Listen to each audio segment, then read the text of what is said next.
Priatelia, tu sme správne. Tu sú múdre deti, ja mám zimomriavky, pretože v ich veku ja som nevedel trafiť do školy. A koľko je absolútna nula?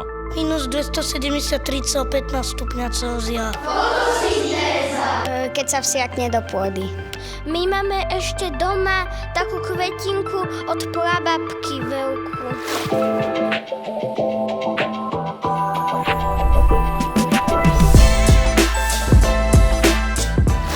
Viete, čo je to mitigácia? Že nie? A modro-zelené opatrenia? Stále nič? No, sú to veci, ktoré znejú veľmi múdro a pritom sú úplne jednoduché. Mitigácia je napríklad o tom, aby sme menej škodili klíme. A modro-zelené opatrenia sú o tom, aby sme vedeli mesto lepšie ochladiť a zvládali dážď. Niekedy tomu lepšie rozumejú deti, než my dospelí. Poďme sa pozrieť, ako vnímajú zmenu klímy najmenší Žilinčania. Klíma je to, čo žijeme. Klíma to vzniklo tak, že máme zemegulu a ona má okolo seba atmosféru. To je kyslík a rôzne iné plyny, vzduch v zásade. Ale to je tá vec, ktorá nám umožňuje žiť na tejto planéte. Pretože slniečko sa odrazí od Zeme a odrazí sa späť od atmosféry a zase na Zem. To znamená, že tu môžeme mať teplo. Lebo keby sme nemali atmosféru, tak je tu strašný mráz. To bolo asi toľko ako absolútna nula. Veľmi dobré. A koľko je absolútna nula? Minus 273,15 stupňa Celzia. Ty máš radšej tieň, alebo si radšej na slniečku? Slnko. Na slnku, aj keď je tam veľmi teplo. No, tak potom radšej na tieni.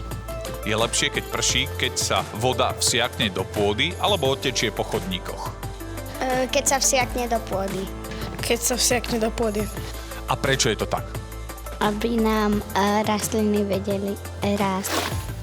Vedeli ste, že počas jedného slnečného a naozaj teplého letného dňa dokáže takýto strom, ahoj, odpariť až 400 litrov vody? To sú 3 plné vane. Vieš, prečo sú rastliny zelené? Neviem. Lebo obsahujú také slovo, to ty budeš vedieť. A to je čo? Také zelené farby. Zelené farbivo. A ono nám na čo slúži? Aby nám premenali oxid uhličitý na kyslík. Ako sa volá proces, kedy chlorofil mení oxid uhličitý na kyslík? Priatelia, tu sme správne. Tu sú múdre deti, ja mám zimomriavky, pretože v ich veku ja som nevedel trafiť do školy. Oni vedia, čo je fotosyntéza. Neuveriteľné. Modro-zelené opatrenia sú jednoduché veci v meste, ktoré spájajú modrú, teda vodu, a zelenú, teda rastliny alebo zeleň. A sú to jednoduché opatrenia, ktoré nám môžu pomôcť zadržať vodu, aby nám tá voda hneď neodtiekla preč. Vďaka nim je v meste viac tieňa, príjemnejší vzduch a menej problémov po veľkom daždi. Vedeli ste, že tráva a zem sú ako špongia? Betón len vodu pošle preč. Taký malý stromček dokáže dažďovú vodu zadržať až v objeme 20 litrov. Máte doma, na dvore, na balkóne, v byte niečo zelené? Gauč. Gauč máte zelený? Výborne, ale to je presne to, že keď máš zelený gauč, to ti úplne nepomôže ochladiť priestor. My máme vonku na balkóne také malé rastlinky. My máme ešte doma takú kvetinku od prababky. Keď si umývate zúbky, vypínate vodu? Áno.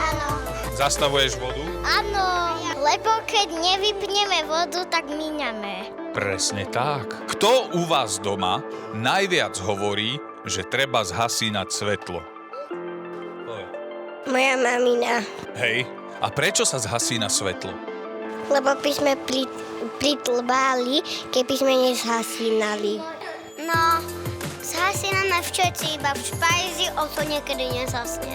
Ale tak to zabudne, no to sa zase stane. Ako sme sa presvedčili, modro-zelené opatrenia nie sú len veľké slová. Rozumejú im aj deti. A viac tipov, ako pomôcť mestu, nájdete na www.zlepšižilinu.sk.